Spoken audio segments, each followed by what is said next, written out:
dia! Estamos de volta com as nossas reflexões matinais. Venham as águas. Nós estamos meditando na carta de Paulo aos Filipenses. E nós estamos já no capítulo 3. E hoje nós vamos falar sobre algo muito importante, a soberana vocação. Ou seja, o que deve ser o nosso alvo. Capítulo 3, versículos de 12 até 16 nos dizem assim: Não que eu já tenha recebido isso ou já tenha obtido a perfeição, mas eu prossigo para conquistar aquilo para o que também eu fui conquistado por Cristo Jesus. Irmãos, quanto a mim, não julgo havê-lo alcançado, mas uma coisa eu faço, esquecendo-me das coisas que ficam para trás e avançando para aquelas que estão adiante de mim, eu prossigo para o alvo, para o prêmio da soberana vocação de Deus em Cristo Jesus. Todos, pois, que somos maduros, tenhamos este mesmo modo de pensar. E se em alguma coisa vocês pensam de modo diferente, também isso Deus revelará para vocês.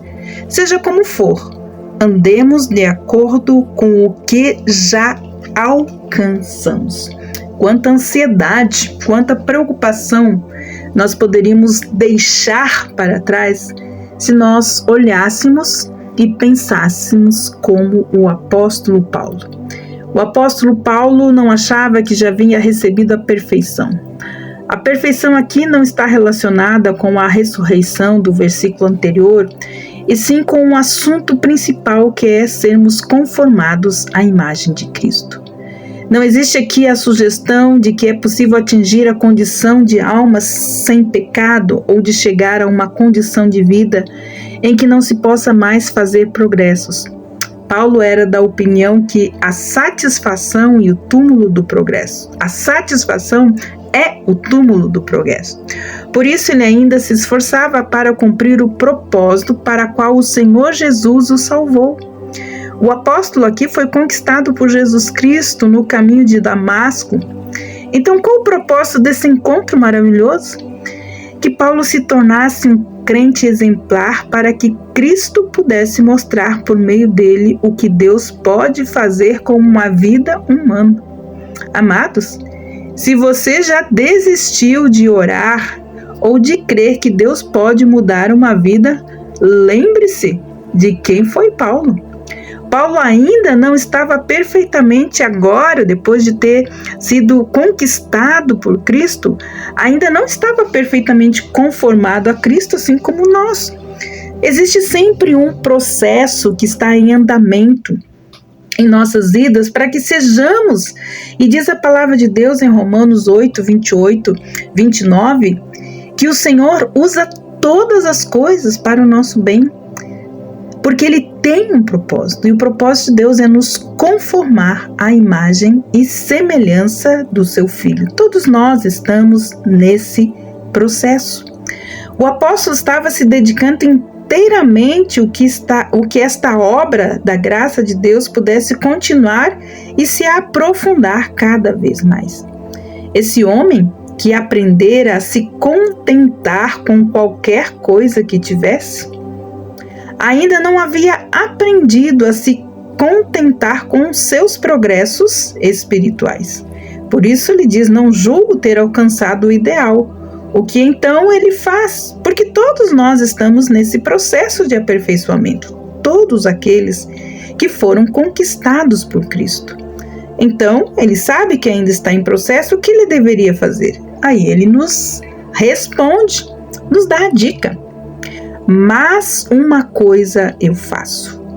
Paulo era um homem de um só propósito. Ele tinha um só alvo, uma única ambição. Nisso ele é parecido com o rei Davi, que disse: uma coisa eu peço ao Senhor. Ele diz: esquecendo-me das coisas que para trás ficam. Como é difícil para nós esquecermos o passado, as coisas que já ficaram para trás. Quantas pessoas ainda estão olhando para trás? esquecendo-me das coisas que para trás ficam, diz respeito a não apenas aos seus pecados e os seus fracassos, mas também aos seus privilégios naturais, aos seus sucessos e vitórias, de que já fez menção neste capítulo, como nós vimos, e até os seus triunfos espirituais. E ele diz, então, esquecendo-me das coisas que para trás ficaram e avançando para as que estão adiante de mim, a saber, os privilégios e responsabilidades da vida cristã, seja na adoração, amado, seja no serviço, seja no desenvolvimento do caráter cristão. É assim que nós devemos olhar para frente, futuro. Não criarmos expectativas irreais a respeito de coisas. O que importa é nós olharmos exatamente para aquilo que Deus está fazendo. Comparando-se então a alguém que participa de uma corrida, Paulo diz que está se esforçando ao máximo para chegar ao alvo, ao prêmio da soberana vocação de Deus em Cristo Jesus.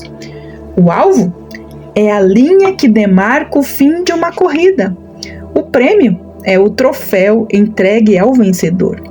Nesse versículo, o alvo é o fim da maratona que é a nossa vida, numa referência também ao tribunal de Cristo.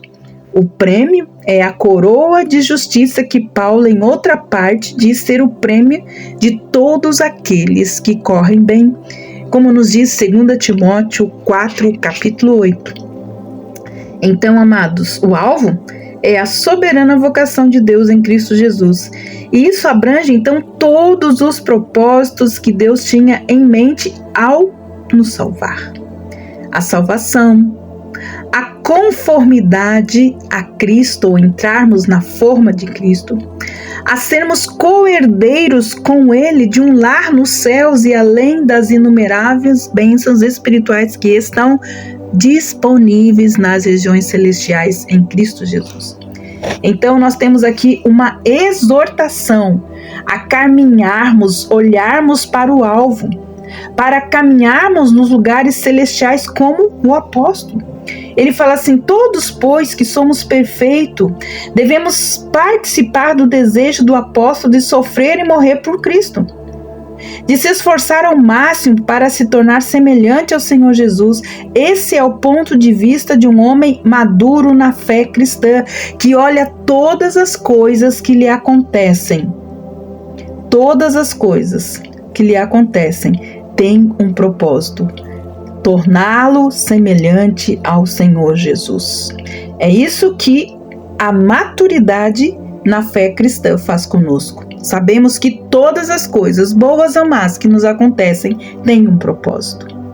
Há quem pense ser essa uma opinião extremista, radical e até fanática, mas o apóstolo afirma que os que são perfeitos verão que essa é a única resposta sã, lógica e razoável àquele que verteu o seu sangue por ele sobre a cruz.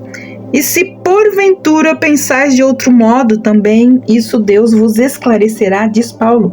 Então aqui Paulo reconhece que nem todos irão concordar com ele e aceitar uma filosofia tão perigosa, mas ele exprime a certeza de que se alguém deseja de fato conhecer a verdade, Deus vai esclarecer. A razão de termos hoje uma cristandade volúvel e complacente é que não queremos conhecer a verdade.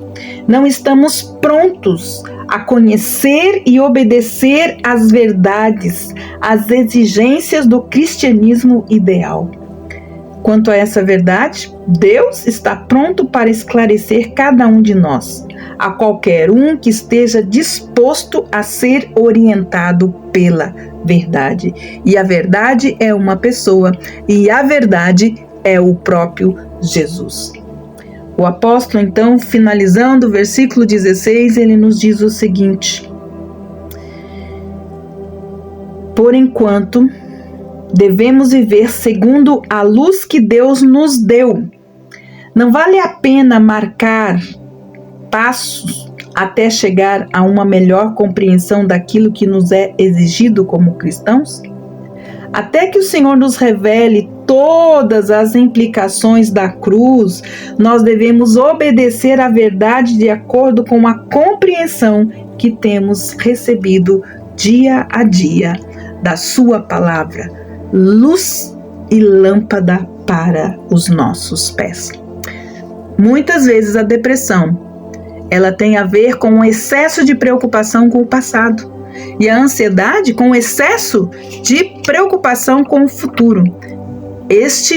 Meditação hoje nos leva a pensar devemos esquecer das coisas que ficaram para trás e avançando para aquelas que estão adiante de nós, olhando então a nossa vida, a saber os privilégios, as responsabilidades da nossa vida cristã, na adoração, no serviço, no culto, no desenvolvimento do nosso caráter cristão, que estamos sendo dia a dia transformados à imagem e semelhança de Jesus. Para isso, o Senhor usa todas as coisas. Que Deus abençoe você e faça isso. Esqueça das coisas que ficaram para trás e avance para aquelas que estão adiante do Senhor. Se você não sabe, lembre-se do que Paulo disse: o Senhor mesmo te esclarecerá. Que Deus te abençoe e até amanhã com as nossas reflexões matinais. Venham as águas. Até lá!